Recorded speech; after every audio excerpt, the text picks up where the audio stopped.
नमस्ते, मैं Kiran Bhatt Divine Life International School की तरफ से आप सभी का स्वागत करती हूँ। जो पुराने बच्चे हैं वो तो मुझे जानते ही हैं, लेकिन जो नए बच्चे हैं उनका भी स्वागत है। चलिए आज हम पढ़ते हैं काव्य 1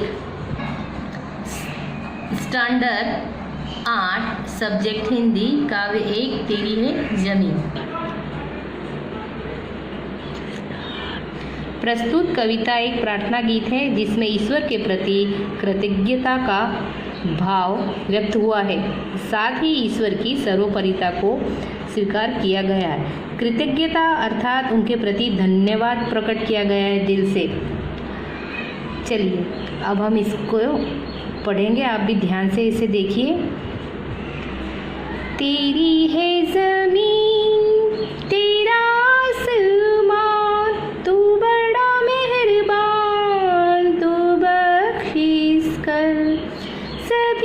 काहे तू सभी तेरे खुदा मेरे तू बख्शिश कर।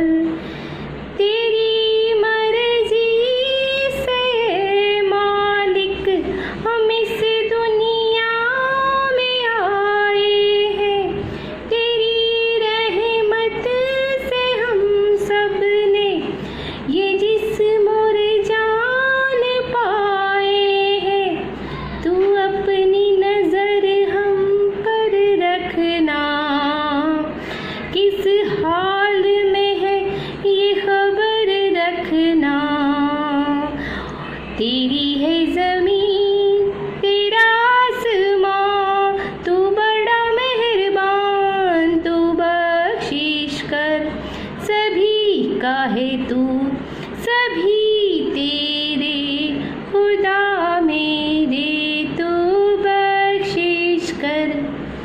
तू चाहे तो हमें रखे, तू चाहे तो हमें मारे, तेरे आगे झुका के सर खड़े हैं आज हम सारे।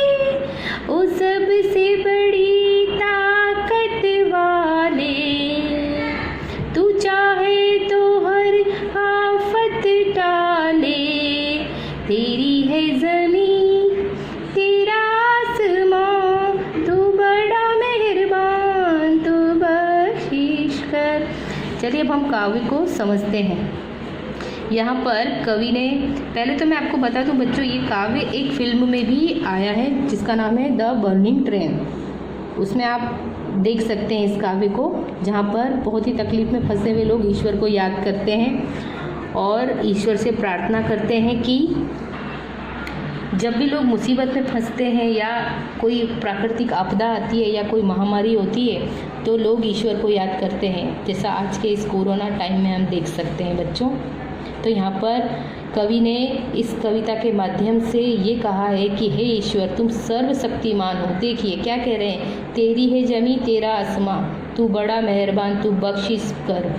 मतलब हे ईश्वर ये ज़मीन भी तेरी है, ये सारा आसमान भी तेरा है और तू हमें क्षमा कर। और हमें बख्शिश का मतलब एक तरह से उपहार भी होता है और भेंट भी होता है, ठीक है, और क्षमा याचना भी होती है। अगर हमसे कोई गलती है तो क्षमा के रूप में, और अगर हमसे खुश हो तो हे ईश्वर हमें आप कुछ इनाम दीजिए, कुछ उपहार दीजिए, ऐसा कहने का मतलब। सभी का है तू सभी तेरे खुदा मेरे तू बख्शिश कर।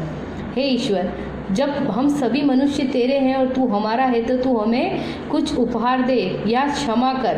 अगर हमसे गलती है तो हमें क्षमा कर और यदि हमसे खुश हो तो हमें आप बख्शिश करें। तेरी मर्जी से ए मालिक हम इस दुनिया में आए हैं। तो ये कवि ने बहुत ही अच्छी बात कही है। कोई भी अपनी मर्जी से कहीं भी पैदा नहीं हो सकता है, उसमें ईश्वर की मर्जी का शामिल होना बहुत ज़रूरी है। इसलिए कह रहे हैं कवि कि तुम्हारी मर्जी से हम इस दुनिया पर आए हैं, तो आप क्या कीजिए, हमारी रक्षा कीजिए हे ईश्वर। तेरी रहमत से मतलब तुम्हारी कृपा से ही तो हमें सब कुछ मिला है। ये सारा जिस्म और ये ज़िंदगी किसकी कृपा से मिली है? हे प्रभु आपकी कृपा से मिली है। तो क्या करना, आप अपनी नज़र, यानी हम दुखी हैं या सुखी हैं, तो अपनी नज़र अगर हम सुखी हैं तो हे परमेश्वर हमें सुखी रखना, लेकिन अगर हमें किसी बुरी हालत में हम फंसे तो आप क्या करिए, हमें बचाइए, हम पर नज़र रखिए, हम जिस हाल में हैं हमारी खबर रखिए। तू चाहे तो हमें रखे, तू चाहे तो हमें मारे। हे प्रभु, आप चाहो तो ही हमारी मृत्यु संभव है और आप चाहो तो ही हम जन्म ले सकते हैं। तेरे आगे झुकाकर सर खड़े हैं आज हम सारे, वो सबसे बड़ी ताकत वाले, तू चाहे तो हर आफत टाले। बड़ी से बड़ी आफत को टालने की शक्ति सिर्फ और सिर्फ ईश्वर में है। इसलिए कवि भगवान से यह प्रार्थना करते हैं कि हे प्रभु तुम हम पर सुंदर दया दृष्टि बनाए रखना। चलिए आप देखिए, आप इसका शब्दार्थ देख लीजिए, पूरा स्क्रीनशॉट करके अच्छे से घर पर लिख लीजिए, इस काव्य को कंठस्थ कीजिए और इस सारे काव्य को लिख लीजिए सुंदर अक्षरों में। नमस्कार।